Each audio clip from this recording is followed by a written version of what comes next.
그럼 대표님, 이제 첫 번째 제가 그 다음 드리고 싶은 질문은 이제 20년 넘는 시간 동안 굉장히 많은 어머니들과 아이들의 삶에서 그 사람들의 삶을 굉장히 자세히 들여다보셨어요. 네. 모든 엄마들의 고민은 똑같은 것 같아요. 음, 어떻게 하면 내 아이를 잘 키울 수 있지? 음, 그래서 대부분의 어머님들이 가장 손쉽게 할 수 있는 투자가 교육에 투자예요. 근데 그 교육이 사교육이에요. 음. 그래서 많은 학원의 가짓수를 늘리면서 이제 이렇게 많은 교육을 추가적으로 받으면 우리 아이가 잘 될 수 있겠지라는 생각을 하시는데 사실 여자들이 그래요. 저는 이대 나온 어떤 학부모님이 강남 쪽에 있을 때 제가 그쪽에 원장에 있을 때 이대 나온 어머니가 아이 학원비 벌려고 빕스 가서 서빙한다는 얘기 듣고 우리 사회에서 약간 이대 나온 여자예요 하면 그게 있잖아요. 근데 아이들을 키우는 동안 경력이 단절되다 보니까 그 전에 내가 아무리 전문직을 가지고 있었어도 연결이 잘 안 되더라고요. 그래서 정말 진짜 안타까웠거든요. 그래서 음. 어, 뭐 학원의 교육과 상관없이 그냥 잘 자란 아이들을 많이 보셨을 거예요. 그러니까 그런 아이들의 공통점. 그리고 어머님들께서 우리 아이가 정말 그렇게 잘 자라기를 바란다면 그 아이들에게 물려줘야 될 거는 뭐라고 생각하세요? 일단 여러분들께서 그래서 네가 얼마나 많이 만났는데 라고 말씀하실 수 있으니까 그냥 이렇게만 말씀드릴게요. 제가 강사 시절에 만났던 아이들은 솔직히 명수를 제가 알 수가 없어요. 왜냐하면 맞아요. 제가 컨트롤할 수 있는 영역이 아니었고 저는 거기에서 이제 말 그대로 고용을 당한 입장이었기 때문에 근데 제가 10년간 학원을 운영하면서 제 손으로 등록시킨 애들만 1,800명이었어요. 저희 학원을 거쳐간 애들이 1,800명이란 말이에요. 자, 그럼 일단 1,800명은 제가 굉장히 가까이에서 들여다본 케이스예요. 그렇죠. 그리고 이제 강사일 때 스쳐 지나간 애들은 솔직히 수만 명이에요. 네, 솔직히 말씀을 드리면. 그러면 제가 이제 그 아이들과 그 학부모님들을 들여다보면서 내가 느꼈던 건 뭐냐면 자존감이었어요. 어, 그리고 이제 제가 잠깐 만난 아이들이 아니라 정말 이제 저희 학원에 등록한 애들 같은 경우는 애들이 저희 학원에 한 2학년 정도에 와요. 초등학교 2학년? 제가 1학년은 안 받거든요. 그럼 2학년에 와서 중학교 3학년에 저는 졸업을 시켜요. 고등부를 전 안 받아요. 그 이유도 이제 사실은 저만의 철학이 있어서 그래요. 고등학생이 됐는데 그때도 영어에 돈을 바른다? 그거는 그냥 가망이 없다요, 저는. 아, 진짜. 적극적으로, 적극적으로 성과를 내기에. 그러니까 초등, 중등에 이미 기본기 다 잡고 고등 정도면 사실은 고등부부터는 단어 싸움이거든요. 그거는 그냥 지가 하면 되는 거야. 그거를 몰라서 못하는 애는 그건 문제가 있어. 저는 그래서 초등, 중등 영어가 가장 중요하다 생각을 했어요. 입시적인 면에서 봤을 때. 그런데 이제 그 아이들을 제가 이제 학원에 등록해서 초등학교 2학년부터 중3까지 함께하는 아이들이 굉장히 많았어요. 안 나가. 우리 학원은 한번 들어오면 북박이야. 근데 그 아이들을 지켜보면서 제가 느꼈던 건 뭐냐면은 자존감이 높은 부모 밑에서 자란 자존감이 높은 아이였어요. 굉장히 오, 드물어요. 굉장히 드물어요.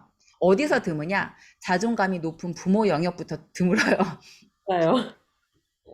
근데 자존감이 저도 굉장히 이게 사실은 저에겐 숙제 같은 부분이었어요. 왜냐면 저도 어릴 때 자존감이 이렇게 형성이 잘 될 수 있는 환경에서 자라지는 못했어요. 그러다 보니까 후천적 노력으로 내 자존감을 이끌어 올리는 건 전 솔직히 돈밖에 없었어요.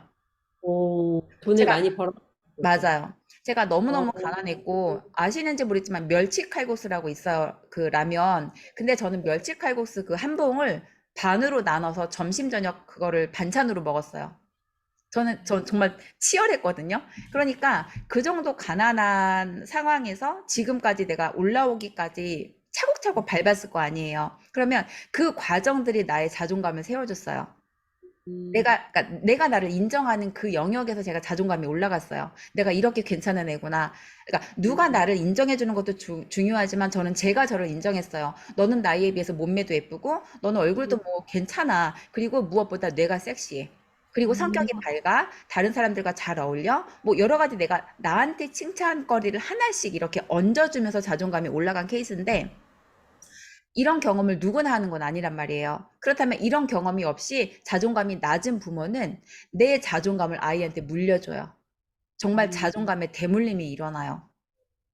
그래서 약간 이런 거예요. 자존감이 높은 부모는 자신의 아이를 보면서 한심하다거나 아니면 뭐 어, 단점이 많다고 생각하거나 다른 애랑 음, 비교 안 해요. 왜냐면 어, 우리 아이를 고유하게 보기 때문에 그래요. 이 아이 자체로.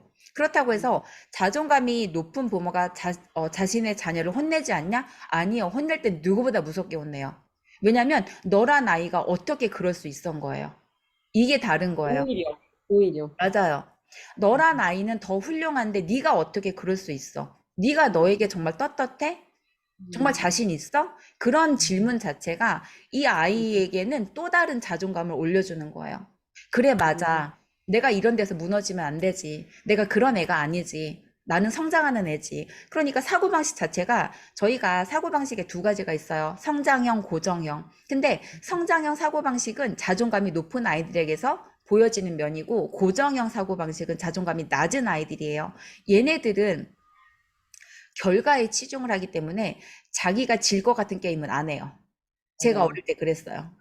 그리고 음, 여기는 지는 게 아니라 경험이라 생각을 해요. 그러다 보니까 이 음, 아이들은 도전을 즐겨요. 그러니까 그치. 왜 이게 달라지냐면 고정형 사고방식은 도전을 하지 않기 때문에 경험이 쌓이질 않아요. 그게 어, 실패 경험이든 성공 경험이든 악순환의 반복이 되고요. 성장형 사고방식은 내가 그거를 게임처럼 한 단계씩 올라간다고 생각하니까 더 많은 경험을 하고 더 많은 문제를 해결하는 경험을 하게 돼요. 그러니까 더 올라가는 거예요. 그런데 이 모든 기본이 뭐냐? 자존감이라는 거야.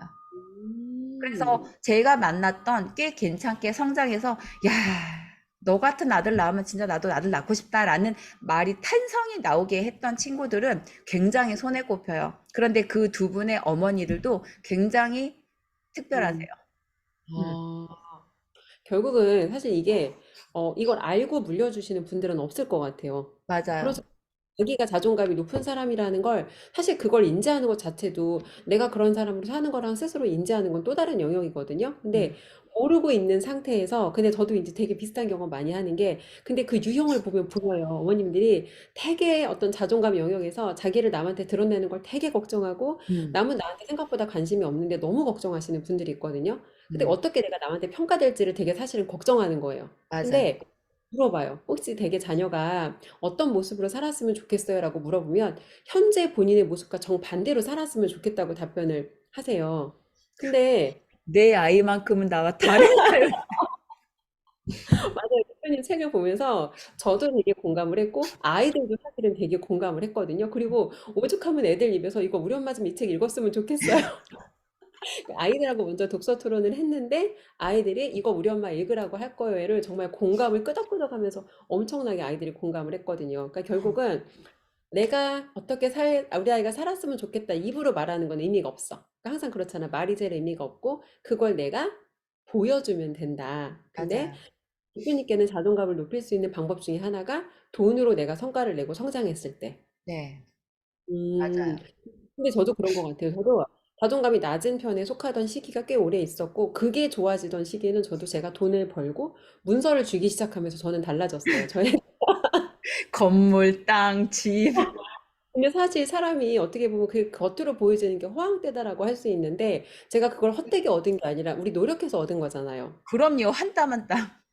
한 땀 한 땀 정말 노력해서 얻은 거기 때문에 그런 노력의 결과로 만들어진 거기 때문에 스스로가 스스로를 인정할 수 있는 그런 저도 도구가 될 수 있다고 생각을 합니다. 그러면 좋은 엄마가 되기 위해서 우리 아이들의 학원을 알아보고 사교육을 알아보는 것만큼 내 자신을 성장시키는 게 되게 중요하겠네요. 가장 중요해요. 제가 만나봤던 그 아이들의 어머니들은 자신에게 투자하는 여자들이었는데 그게 이런 외모적인 것만이 아니라 여기를 한 어머니는 공인중개사를 땄어요. 그러니까 사람들이 볼 때는 되게 어려운 시험이거든요. 근데 그 공인중개사를 아이들한테 따겠다고 딱 선언하자마자 아침 그 9시부터 밤 11시까지 도서관에서 공부를 하셨어요.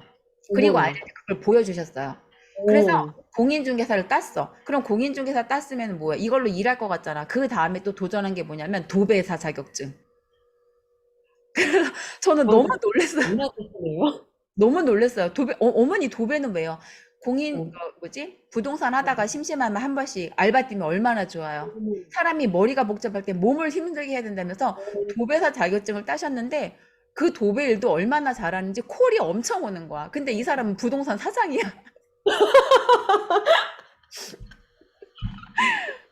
오, 너무 놀랍네요. 맞아요. 그리고 더 놀라운 건 자신의 자녀가 되게 뛰어나요. 그 친구는 사실 저랑 그러니까 공부해가지고 이제 외고를 갔어요. 그런데 그 친구가 이제 외고 가서 저한테 뭐라고 했냐면, 걔는 완전 주아영 빠예요. 제가 그랬거든요. 나도 국내에서 영어 다 마스터했어. 그럼 너도 할 수 있어. 넌 조건이 더 좋아. 왜? 내가 있으니까. 맨날 제가 이렇게 주입시켰거든요. 근데 그 친구가 실제로 외고를 가서 저한테 이제 하는 말이 뭐냐면, 해외에서 뭐 어학연수도 가고 이제 뭐 이제 그 국제학교 다니다가 온 어, 애들하고 이제 붙는 거예요. 토론에서 붙는 거예요. 근데 자기가 훨씬 더 잘한다는 거예요. 그게 뭐냐면 영어의 유창성이 떨어질 수 있지만 사고를 논리적으로 하게끔. 음. 아, 게다가 제가 학원에서 맨날 가르쳤던 게 영작하고 스피킹이니까 내 할 말만 하면 돼. 유창하게 할 필요 없어. 내 할 말 똑바로 하는데 거기서 뭐가 있어야 돼? 논리가 있어야 돼. 이 그렇지. 논리는 내가 볼 때 엄마가 심어준 것 같아. 그리고 아, 집에서 온 가족이 하나의 주제를 가지고 가족 회의를 자주 해요. 그렇지. 소풍을 만약에 주말에 토요일에 간다고 했는데 누가 반대를 했어. 그러면 그 반대에 대해서 모든 구성원이 이해할 수 있는 근거를 제시해야 돼요. 설득을 하는 거네. 이 맞아요. 관계를 극복하고 내가 이 문제를 해결할 수 있게. 그래서 문화 자체가 토론 문화예요. 그러니까 그 친구는 논리가 머리에 있었고 거기다 제가 영어를 얹어준 것 뿐이었기 때문에 저는 그 결과가 나왔다 생각을 해요. 그래서 제가 이제 어머니랑 맨날 그래요. 우리는 같이 키웠다고. 음, 오. 둘이 같이 키웠다고. 근데 저도 정말 그 공동 지분을 인정하는 게 공부만 가지고도 안 되는 부분이 분명히 있거든요. 그리고 맞아요. 그래서 가정교육만 잘하고 잘한다고 안 되는 영역이 분명히 있어요. 그래서 긴밀하게 이렇게 협조를 하는 게 되게 중요하다고 생각하는데 완벽한 조합으로 잘 만들어내셨네요. 우리 조양 대표님. 좋습니다. 결국은 좋은 엄마가 되기 위해서 가장 물려줘야 할 것은 자존감인데 맞아요. 그것에 위해서는 내가 경제적으로 어느 정도 성취할 수 있는 능력을 갖추는 것이 필요하다. 제가 이렇게 좀 이해를 해보겠습니다.